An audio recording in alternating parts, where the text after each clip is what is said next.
The broadcast is now starting. All attendees are in listen-only mode. Hello, everyone. I'm Vicki Healy, and I would like to welcome you to today's webinar, which is hosted by the Clean Energy Solutions Center in partnership with USAID and NREL. Today's topic will focus on the Resilient Energy Platform and Power Sector Resilience Training in Lao PDR.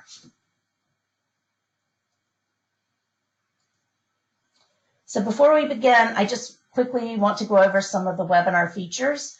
For audio, you have two options. You may either listen through your computer or over your telephone. And if you choose to listen through your computer, please select the mic and speakers option in the audio pane on the right-hand side of your screen. If you choose to dial in by phone, please select the telephone option, and a box on the right side will display the telephone number and audio pin you should use to dial in. And if anyone is having technical difficulties with the webinar, you may contact the GoToWebinars help desk at 888-259-3826 for assistance. So if you would like to ask a question during the webinar, we ask that you use the questions pane, which is also found on the right-hand side of your screen, and you can use that to type in your question. Also, we just want to advise you that after the webinar presentations today, an audio recording and PDF copies of the presentations will be posted to the Clean Energy Solutions Center training page, and you'll find these materials posted within the next few days after the broadcast has ended.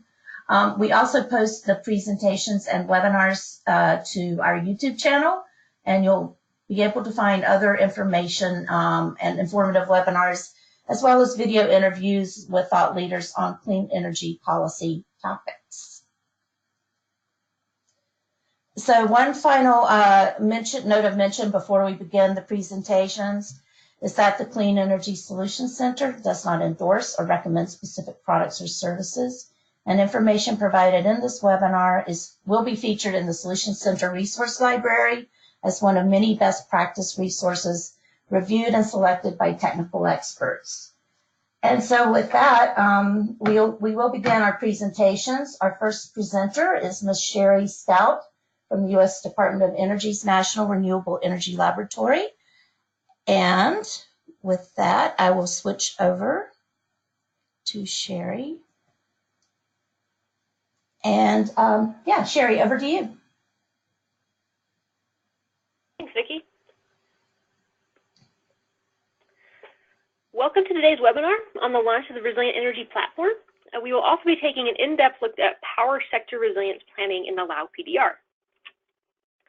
My name is Sherry Stout, and I'm an engineer and resilient subject matter expert at the U.S. Department of Energy's National Renewable Energy Laboratory. And my co-presenter today is Yavong Nive from the Ministry of Energy and Mines of the Lao PDR. This project is a product of the USAID-NREL partnership. USAID and NREL partner to deliver affordable power to the developing world. USAID-NREL partnership addresses critical aspects of deploying advanced energy systems in developing countries through policy planning and deployment support, as well as global technical toolkits.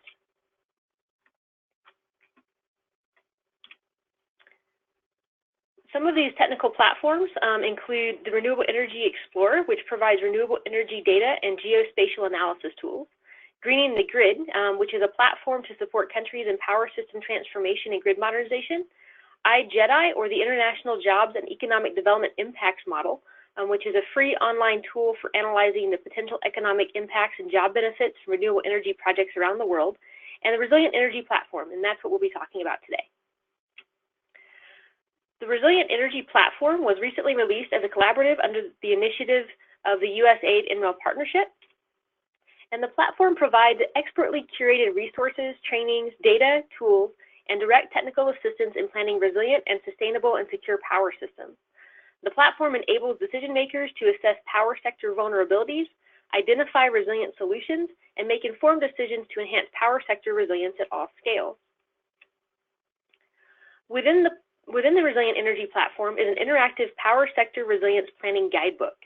This details a holistic process to engage stakeholders, identify vulnerabilities, and implement critical actions to enhance power sector resilience. What sets the Resilient Energy Platform apart is the breadth of resources that are provided. These include training materials, guides, case studies, and data and tools. These resources support decision makers in assessing power sector vulnerabilities, identifying resilient solutions, and making informed decisions. Also included within the platform are brief fact sheets on resilience topics, some resources such as webinars, and a curated news feed with up-to-date stories about disaster management and resilience in the power sector. Another unique feature of the Resilient Energy Platform is the ability to interact directly with experts in the field of resilience. Through the Ask an Expert service, the Resilient Energy Platform connects power system stakeholders across the globe to experts from our network to provide remote consultation and advice. Now we will take a look at how this process was applied to the power sectors in Lao PDR. To start, I want to introduce a few key points of resilience planning. First, the provision of safe, reliable, and secure power is essential for economic development. Second, the power sector has vulnerabilities that depend on context and may change over time. Third, it is crucial that vulnerabilities be characterized and addressed to increase resilience and ensure reliability and availability of power. And by following this process, other countries can assess their power sector vulnerabilities and create resilient solutions.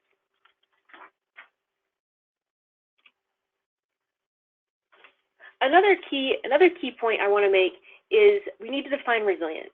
At its most basic level, resilience refers to the ability to recover from the application of stress. NREL looks at resilience as the ability to anticipate, prepare for, and adapt to changing conditions and withstand, respond to, and recover rapidly from disruptions through adaptable and holistic planning and technical solutions.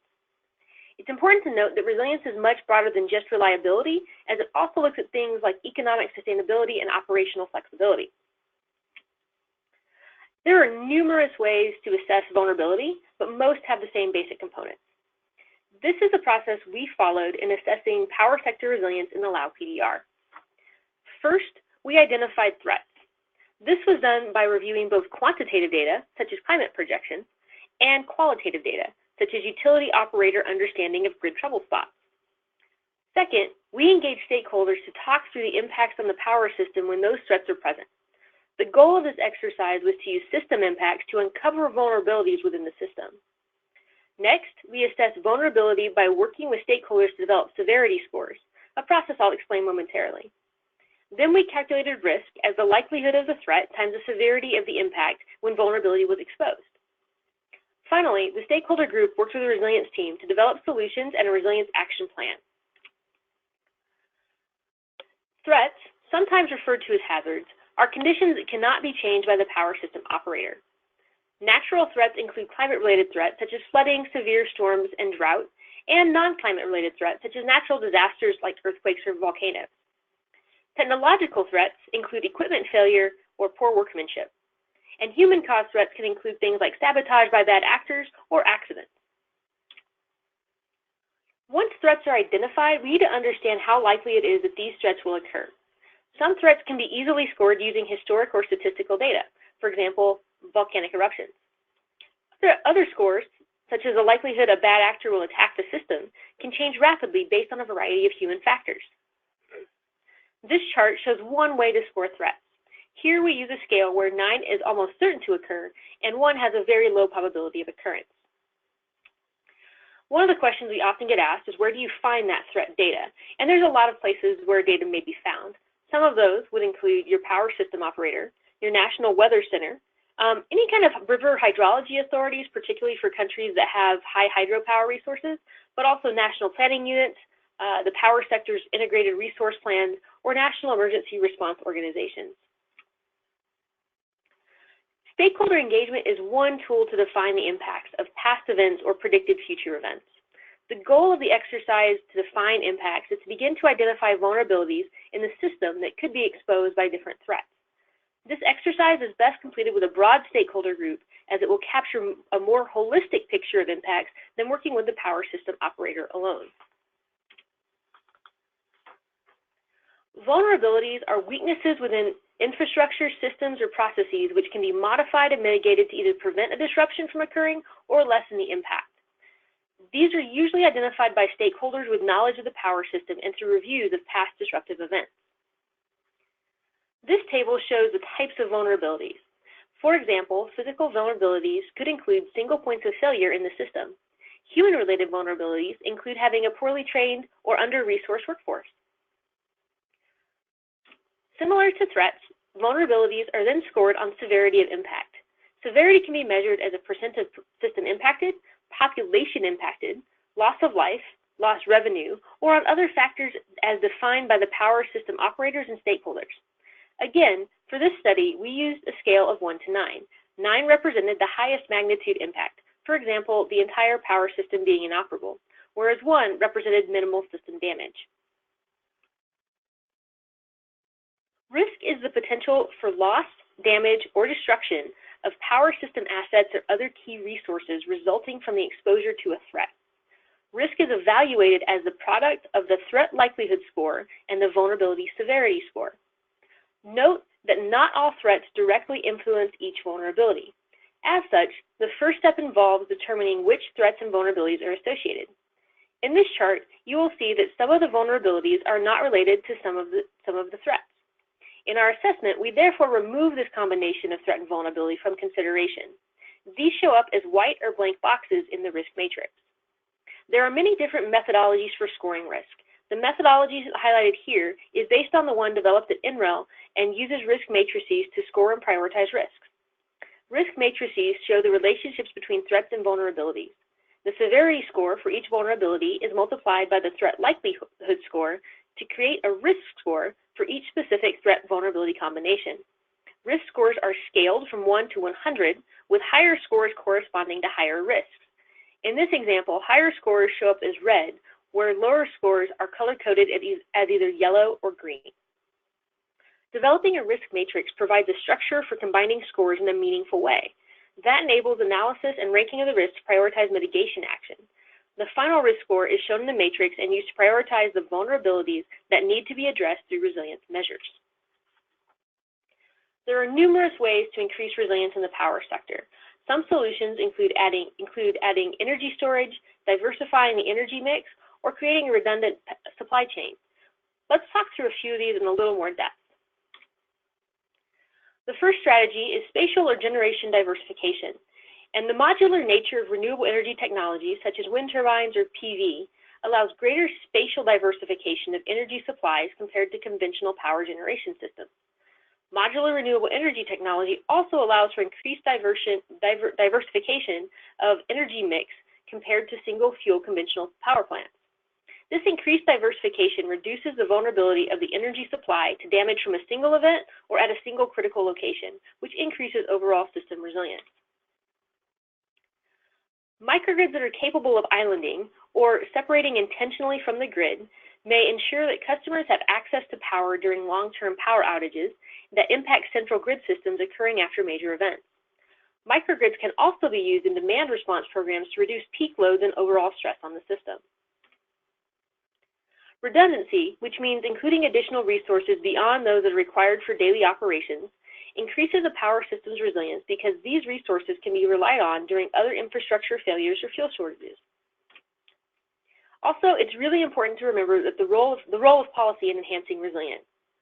An enabling policy landscape may help to accelerate resilience adoption in the power system, whereas restrictive policies can stifle resilience efforts. Resilience options can be evaluated on a variety of criteria based on the goals of the implementing agency. Solutions are also prioritized on the extent of potential to reduce impact, either by number of systems or by severity of the vulnerability. Other common evaluation criteria include the cost or financeability of solutions and the complexity of implementation. Here are two of the prioritization charts used in our work in the Lao PDR. The chart on the left plots the complexity of implementation against cost. In this case, the most favorable outcomes would be found in the lower left quadrant. The graph on the right looks at the severity of the vulnerability addressed versus the number of systems impacted by the solution. In this case, the most favorable outcomes will be found in the upper right corner. The results of the prioritization process then need to be combined into a cohesive plan for coordinated implementation. This is the process we follow in the Lao PDR assessment. Possible solutions were identified, then prioritized. The non-prioritized actions were removed from consideration. The prioritized solutions were then grouped into action categories, given timelines, and assigned responsible parties to create a final action plan.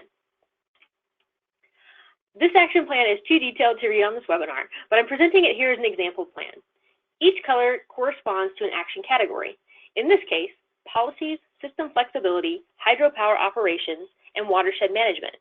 There are also timelines for expected start and completion dates of each task. I will now hand this over to my colleague Yvonne to further discuss this process.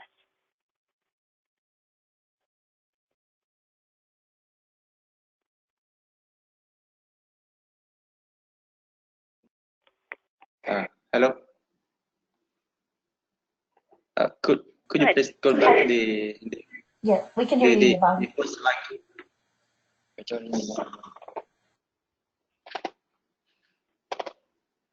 Can you go back to the first slide, please? Good evening, everyone. Good evening from Laos. First, I'd like to thank the USAID and NRL for this opportunity to present on enhancing power sector resilience in the Lao PDR. Today, I'm presenting on a first of its kind power sector resilience planning in the Lao PDR. This project is led by the Lao government and the Ministry of Energy and Mines, which is coordinated and supported by the USAID and involve a resilient planning team from the NRL and USAID Clean Power Asia. My name is Jevang Yagu. I'm a technical officer from the Department of Energy Policy and Planning under the Ministry of Energy and Mines. I'm in charge of energy analysis and electricity pricing. Next, please.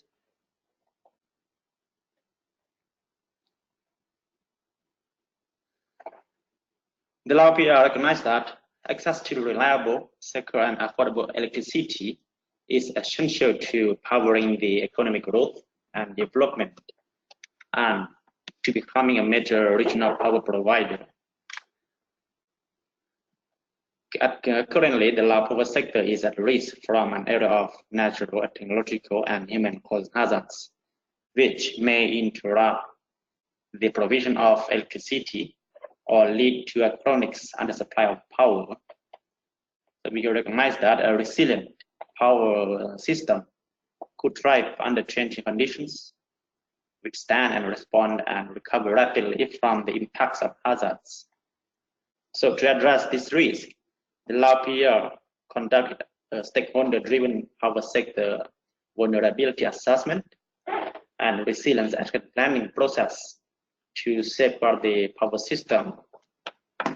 So now the Lao PDR can develop comprehensive policies and implement actions that increase its power sector resilience incrementally over time.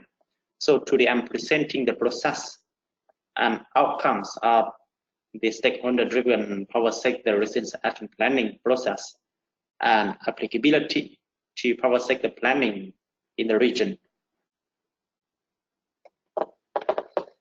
So first, it is important to emphasize that this was a stakeholder-driven process. This includes the Vulnerability Assessment Advisory Group, which composed of high-level power sector decision makers, and Vulnerability Assessment and Resilience Stakeholder Group, which is a broader and more diverse of stakeholders from various departments of the Ministry of Energy and Mines, Ministry of Industry and Commerce, Ministry of Science and Technology, Ministry of Natural Resource and Environment, Ministry of Finance, Ministry of Labor and Social Welfare, the Central Bank of Lao PDR and Laos Women Unions, and the Electricity to Laos, among others. So the process consists of two main activities. The first one was a vulnerability assessment, which is a comprehensive assessment of the Lao power sector's vulnerability to climate and non-climate natural hazards and to human and technological hazards. And the second was the resilience action planning process, which consists of developing and prioritizing strategies that address the high-risk vulnerabilities for the Lao power sector. So today I wanted to present these main steps and outcomes. So the process, next slide, please.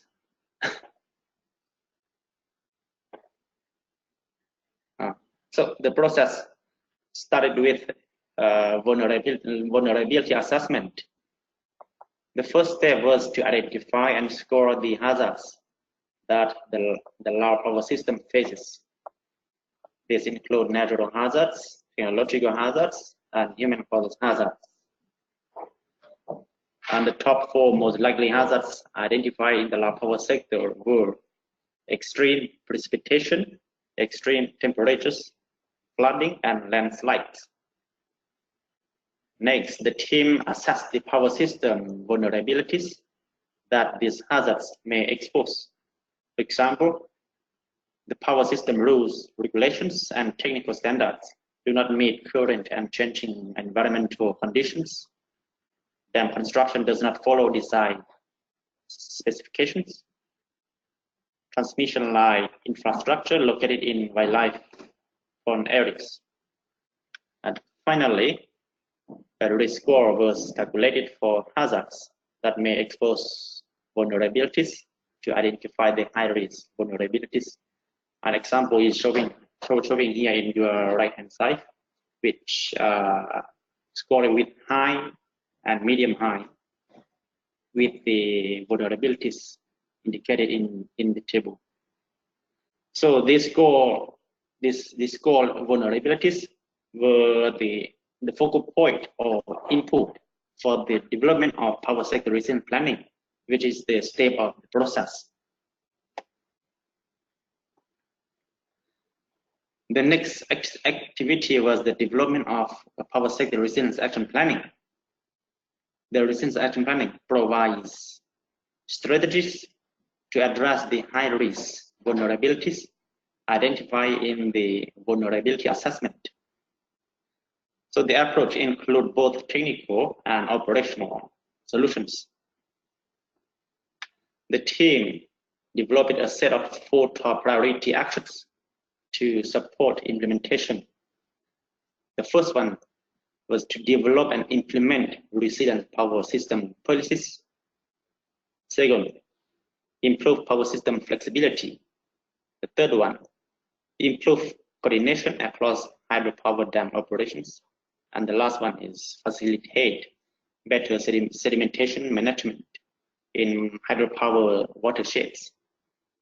And as an example for action 2 is to improve power system flexibility. This includes activities to increase the diversity of the energy mix to support resilience. This includes geographic diversity, fuel supply diversity, and water use diversity. As the figure showing here is the first solar power plant located in outside the Vientiane capital, and it is an example of diversification of renewables in the Lao PDR. Next, please.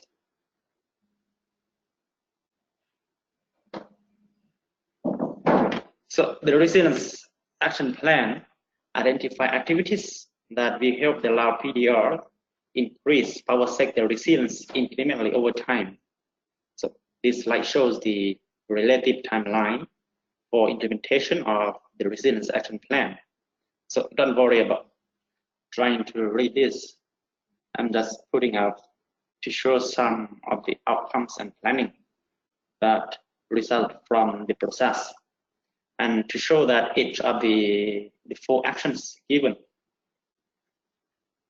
were broken down into different activities and have implementation plans over the next 2 years, more years. So the immediate, medium-term, and long-term activities For each of these actions, we identify to incorporate into a concurrent integrated resource and resilience planning process for the Lao PDR, or we call IRP. This is also the first IRP process undertaken for the Lao power sector, and it will be informed from this power sector resilience action plan. So through this process, the Lao PDR, Ministry of Energy and Mines, identify vulnerabilities in its power system and top priority actions to reduce them. It is important to note that power sector resilience is a dynamic concept and it will not be achieved through ad hoc technical measures. As we work to implement actions from the process, we will also explore comprehensive resilience policies and strategies that would improve institutional and organizational capacity for implementing and managing other resilience solutions. Also, this resilience action plan is not the final step to improving Lao power sector resilience. The immediate steps following completion of this action plan are to incorporate these actions as appropriate into the ongoing IRP process, as I mentioned it, and to share these actions with a wider stakeholder group. The ongoing IRP activity is a great opportunity for the Lao PDR to ensure that resilience strategies from this and future resilience action plans are incorporated into the country's power sector planning framework and complement other activities. In addition, immediate, medium-term, and long-term steps in this action plan will enable decision makers to address high-risk vulnerabilities and improve our sector resilience for the long term. So it is crucial for the Lao PDR to continually evaluate its vulnerabilities and incorporate novel resilience strategies under a continual power sector planning framework. And this resilience action plan and vulnerability assessment should provide a working foundation for power sector planning for many years. However, as climate conditions and the power sector evolve, it may be necessary to review and update both of this. So for key takeaways, the Lao PDR followed a power sector resilience planning approach that consists of two main activities that other countries in the region could explore. The first one is the VA or vulnerability assessment, and the second one is the resilience action planning. The Lao PDR also identified a set of prioritized resilience actions and detailed implementation solutions to be implemented over the next 2 years. And the key components include comprehensive resilience policies, capacity building to the staff of the ministry, operational and technical solutions. And for all of this work, we support ongoing and future power sector planning, such as the IRP process. And the picture shown on your right hand is the resilience energy platform, which developed by the NREL, and Sherry already mentioned in detail already. So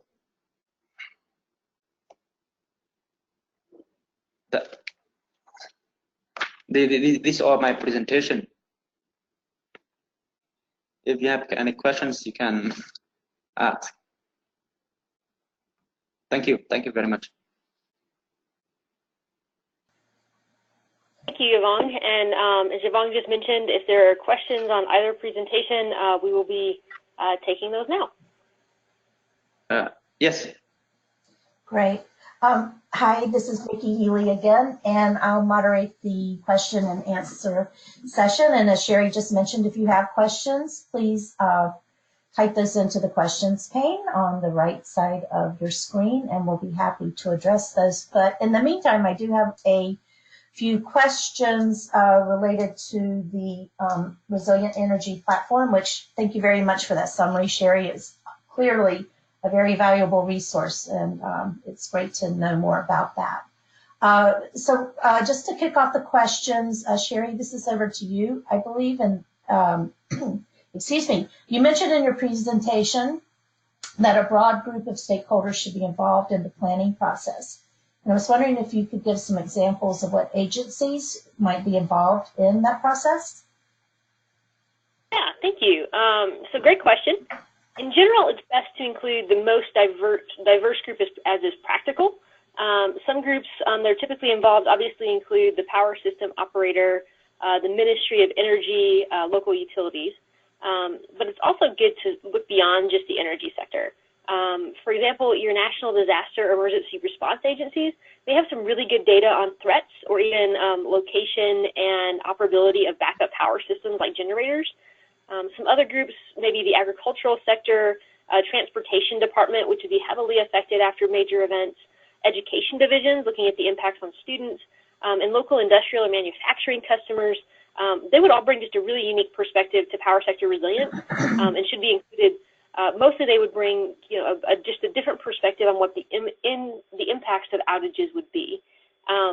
Some countries may also participate in cross-border trade of electricity. For example, Lao does.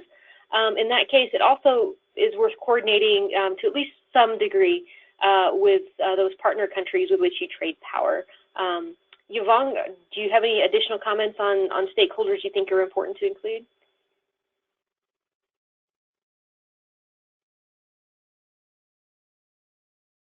Can you repeat the question, please?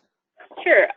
When we were planning the vulnerability assessment in Laos, what stakeholders, so what different agencies did you guys choose to include? I know you listed a group of them.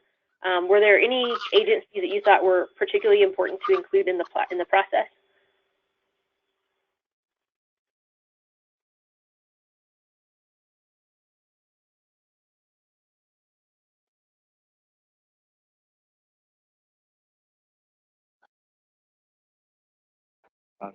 Yes, there are,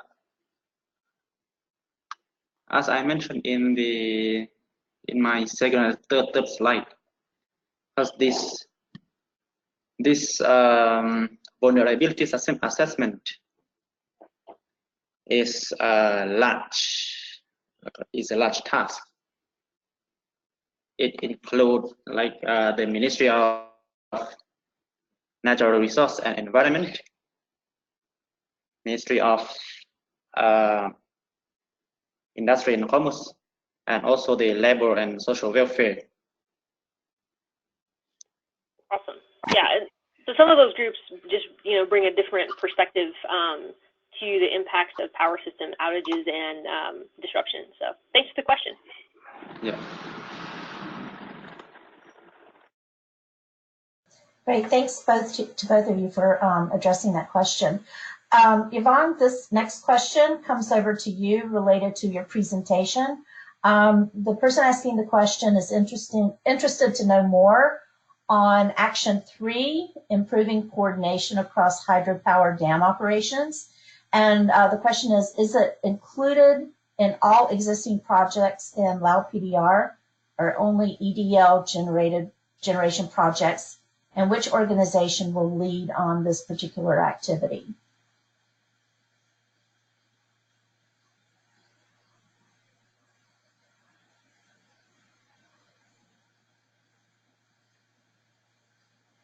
Yvonne, did you hear that question? Yes. Okay.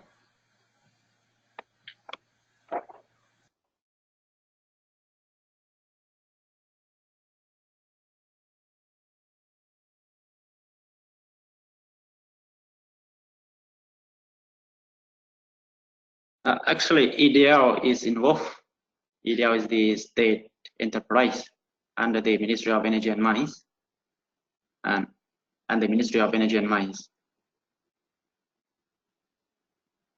And also related to the environmental issues, which is related to the Ministry of Environmental and Natural Resources.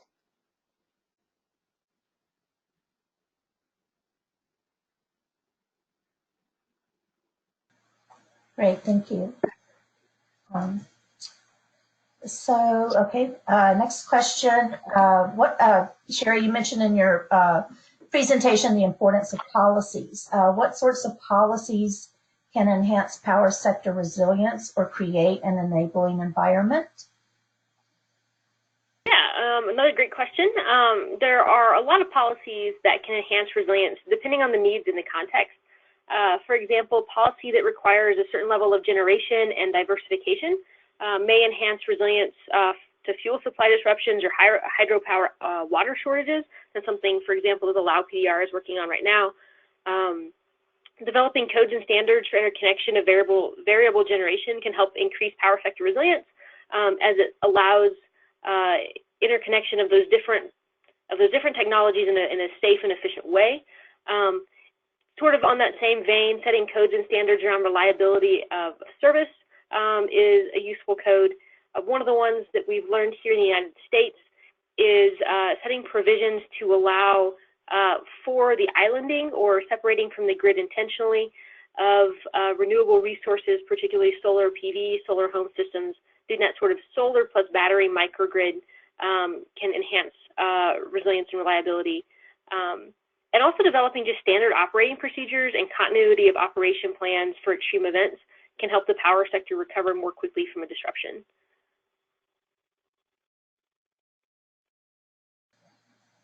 Terrific, thanks, Sherry. Yvonne, did you have anything to add to that? Yes, I want to add one more thing, that for all dams in Laos, the Ministry of Energy and Mines, we are working together with EDL on leading the actions, or these actions.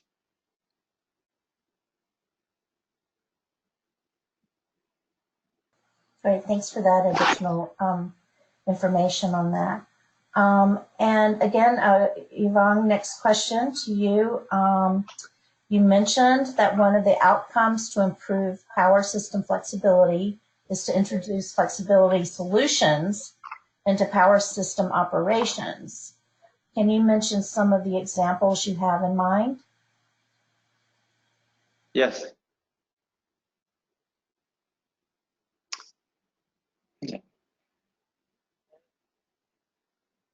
Could you repeat your question again?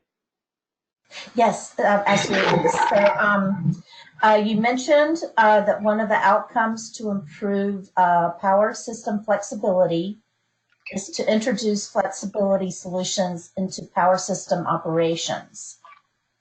Can you mention some of the examples you have in mind? I already mentioned in my presentation that an example is to increase the energy mix, which also include the solar power plant, because in Laos the power generation is mainly from hydro, because we have lots of potential of hydro. So the diversification of renewable like solar is also important for us, and that's the example. Great, thanks again. Thanks for repeating that.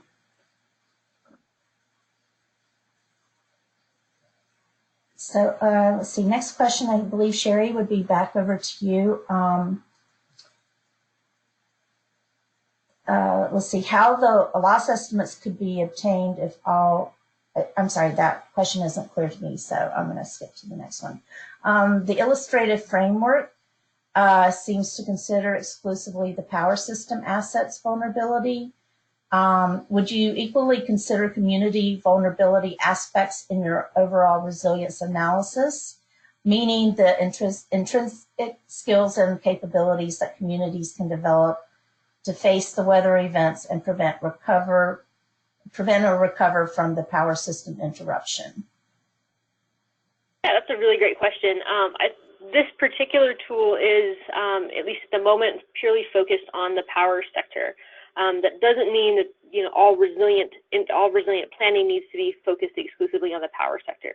So looking at things like community capacity to recover, what opportunities exist for local communities to have on-site energy sources, or to build or do construction in what we would call passive survivability mode, which means even without power, that the communities can survive under certain temperature and humidity conditions for several days.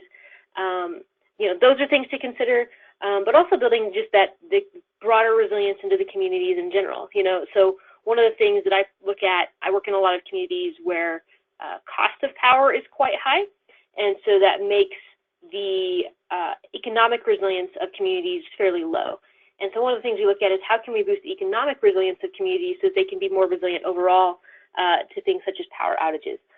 There are some technology solutions, obviously, with the cost of solar and batteries reducing rapidly, plus, you've got small-scale hydro, small-scale wind. There are a lot of opportunities to really look at the community specifically and look at impacts and how do you plan specifically with communities. This particular tool is looking more broadly at the power sector, largely on a country scale.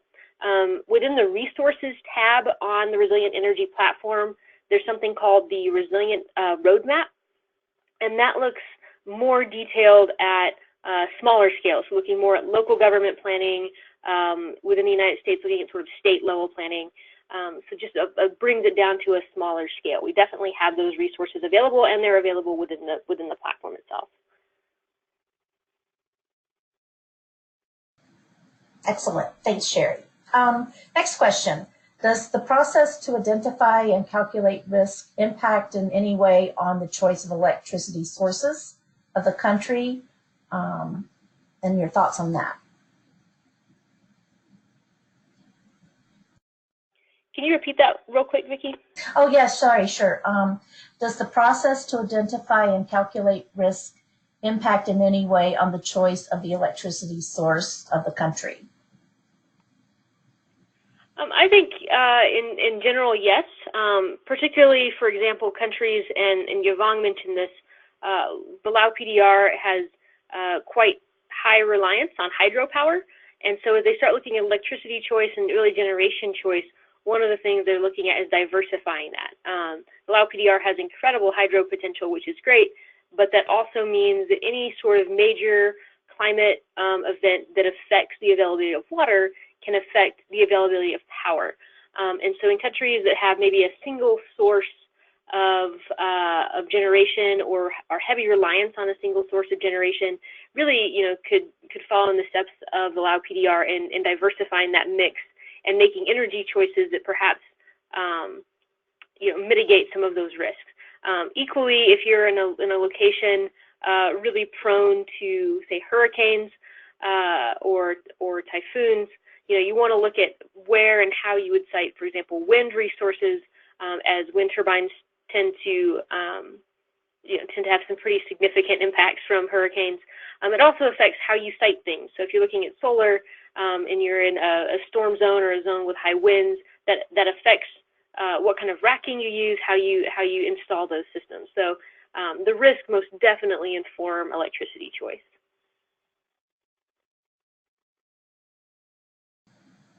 Great, thanks so much. Here's a question related to other regions.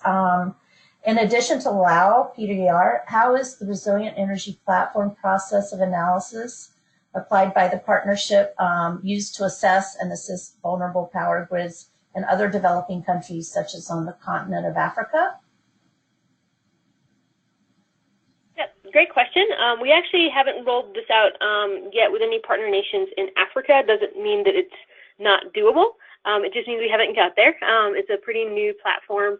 It is being used at the moment within our Latin American and Caribbean partnership countries. So if there is an African nation that's specifically interested in using this platform, please get in touch with us. Our contact information is on the slides. And we can discuss how that might be possible. Great, thanks so much, Sherry. Let's see, next question. In one of, I believe this was in your presentation, Sherry, in one of the slides, you mentioned cost and complexity in terms of evaluated factors for solutions implementation, but you did not mention quality of technical solutions as a factor. To what degree should quality be included, since it directly contributes to reliability and life cycle costing of investments? Heavily is the answer, is the short answer. So quality should definitely be a piece of this. And I should have mentioned that a sort of pre-screen to those two charts that I saw was looking for solutions that specifically did significantly address the different risks that were noted. And so when we say cost, we don't necessarily just mean pure, number value. What we're also looking at is, can these be financed? And so if we're looking at sort of the financeability of solutions, that definitely includes a component of quality. And so we use a variety of tools to look at that, depending on what kind of solution is being developed. So it's not a pure just number basis on the cost, but really, can these systems be financed? And with that financeability, it definitely includes a piece of quality. And that was one of the first things that we looked at within the Lao PDR and within some of our other partner nations.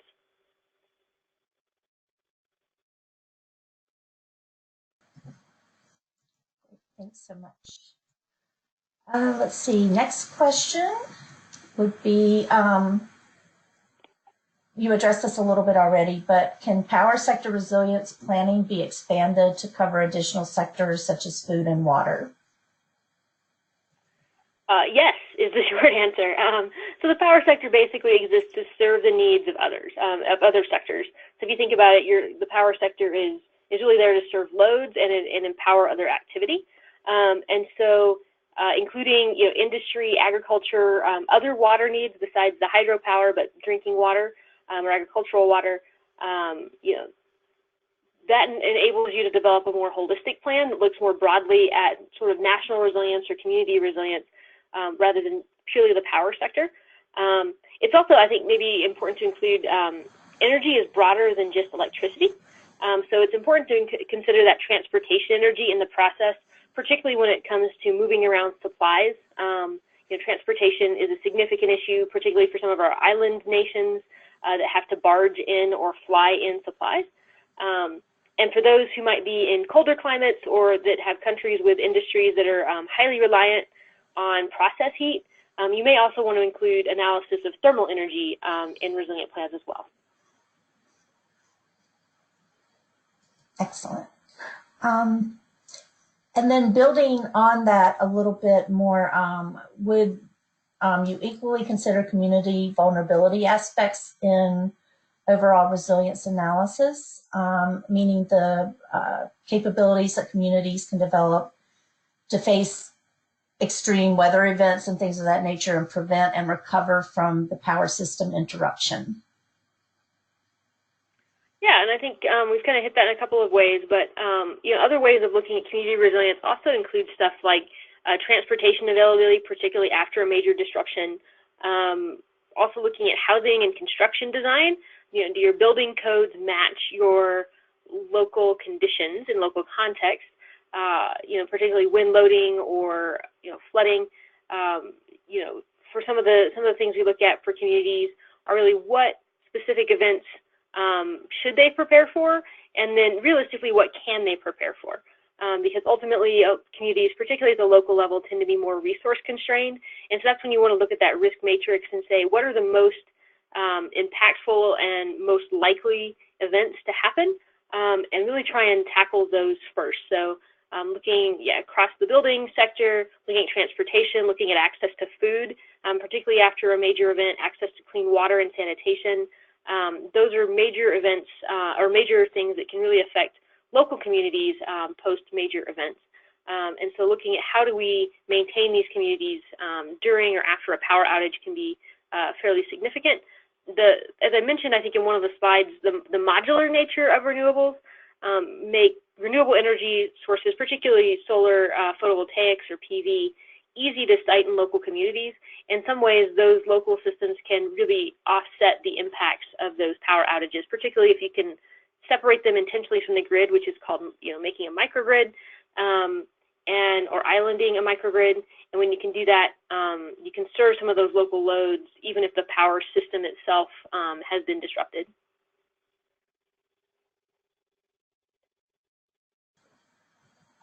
Excellent.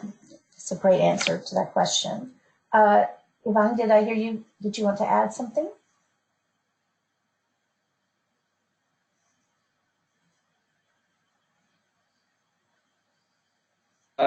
No. Sorry, I already mentioned. Oh, sorry. I thought I heard you. Chiming in there. Let's see. So I'll just move to the next question.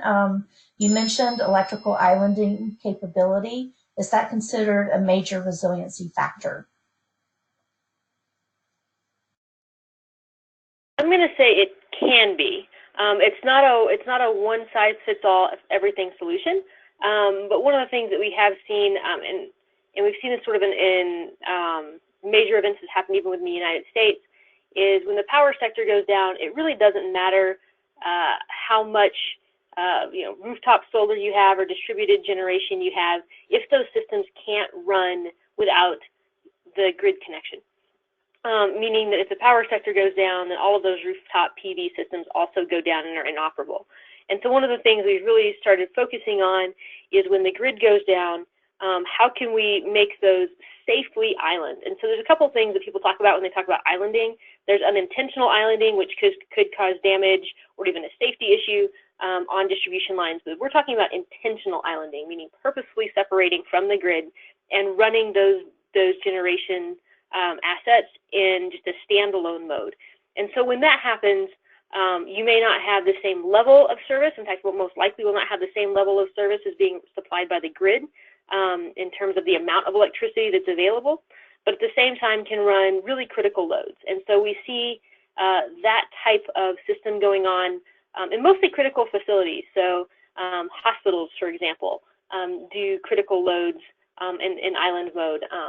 In a lot of ways, these renewable systems are replacing sort of the traditional backup generator that you would think of, or even being added to the traditional backup generator, doing sort of a solar plus battery plus generator mix to have that redundancy, but also being able to island and run these really critical facilities during a major grid outage.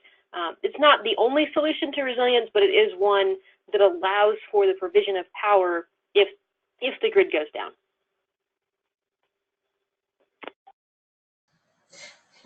Great, thanks, Sherry. Thanks so much. Here's a question I think related to developing the resilient energy platform. And the question is, did you review the construction standards as part of your review and update or revise them? If that's specific to the Lao PDR, we did review. If you notice that, I think the first risk that Yvonne mentioned, or first vulnerability that Yvonne mentioned, was that current standards don't necessarily meet current and changing conditions. And so, yes, in general, we would recommend review what are the current practices, what are the current standards, and then how do you revise those. Yvonne may have a little more up-to-date information on how they're revising those, as his group at MEM is working with EDL to do that.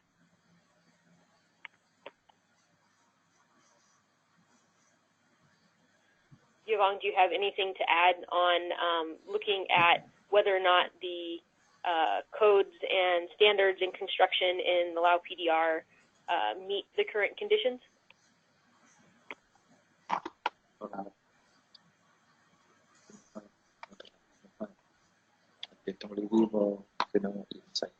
Yes.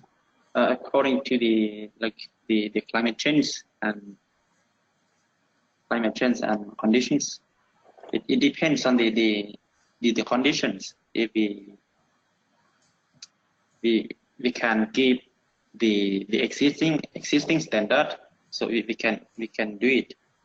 If it's not a response, we can review and make a modification to like a compliance with the actual conditions.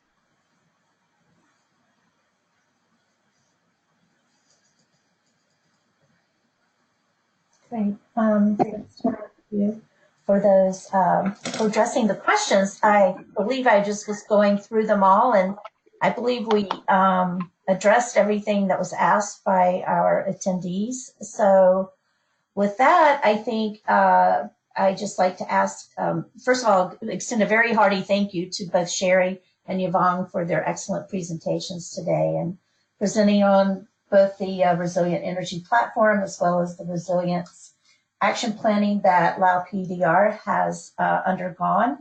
And with that, I'd just like to offer both Sherry and Yvonne a moment to provide any additional thoughts or concluding remarks you'd like to make.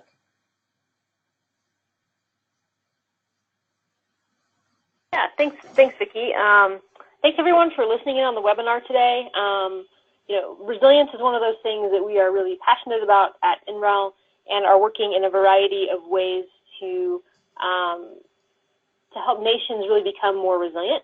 So if there's any questions you have in addition to what was asked on the webinar, please feel free to reach out. If I don't know the answer, I probably work with people who do, and we can work to answer those questions for you. Excellent, thanks, Sherry. Yvonne? Yes. First, I would like to thank the organizer, or like Victoria, for organizing this webinar, and the USAID for supporting us.